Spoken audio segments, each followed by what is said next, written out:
تمرین شماره 8 بیشتر باید شور از ساخته های علی اکبر خان شهنازی. کوکی که کتاب خواسته ازمون میلار صلح هست و اینکه توی ویدیو هم با هم کوک اجرا میکنیم. فای سوری و سی کرون داریم. 2 ضربی هست، با سرعت پایین میزنیم، بعد که تو دستش افتاد ذره ذره سرعت رو ببریم بالاتر. هر چنگ رو برابر یک شماره قرار میدیم. 1 2 3 4 1 2 3 4 1 2 3 4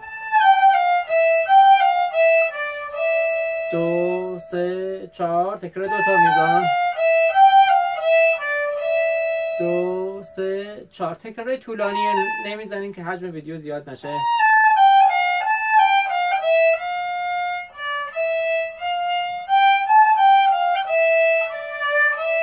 2 3 4 سی. 2 که 5 گذاشته از مچ کمکش میکنیم بیاد 2. دوباره برمیگردیم بالا. پس میشه سی دو سی لا سول فا سول ره می فا سول لا فا لا سول 3 4 لا سی لا سول فا می فا ره می فا سول لا سول فا می ره می 3 4 ادامهش سی کرون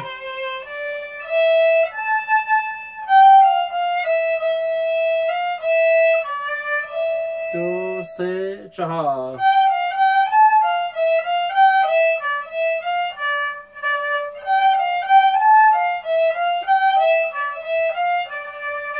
سول فا سول لا سول فا می ره می 3 4 سی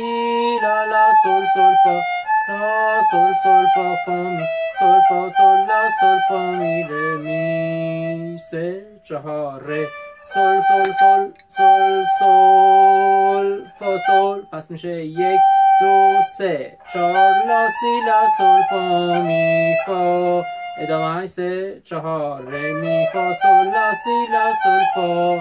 3 سکوت می فا سول لا سول فا می ره می 3 4 1 2 3 4 1 2 3 4 ره می فا سول لا سی سول سی لا 3 4 1 2 3 4 لا سول فا لا لا سول سول فا سول 3 4 ره دو سی سی لا لا سول لا سی دو ره دو سی لا سول لا 3 4 سول فا سول لا. نوت زینت داریم سی لا سی سول سی لا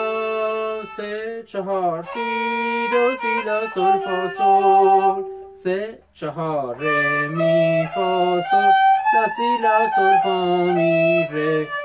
سکوت لا سول فا می ره می 3 4 1 2 3 4 1 2 3 4 1 2 3 4 1 2 3 4 1 2 3 4 1 2 3 4 1 2 3 4 1 2 3 4 سی دو سی لا سی ره سکوت دو ره می فا می ره دو سی دو سکوت سی دو ره می ره دو سی سی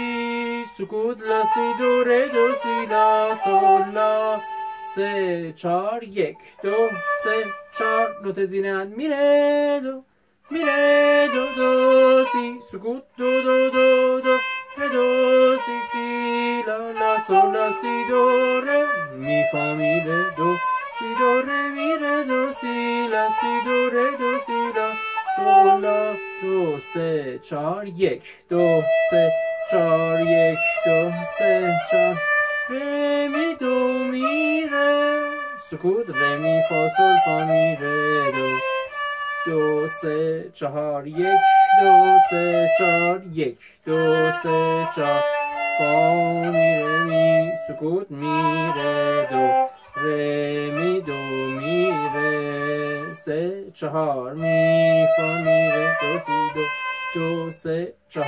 سی لا سی دو ره 3 4 می ره دو سی دو لا ره دو سی لا سی سول دو سی لا سول لا ره لا سکوت لا دو سی لا سول فا سول سکوت ره می فا سول لا، سکوت سول سی لا سول فا می فا، سکوت لا سول فا می ره می لا می. با سرعت پایین حتما شروع به نواختن کنین، بعد که تو دست از ذهنتون جا افتاد ذره ذره سرعت رو ببرین بالاتر.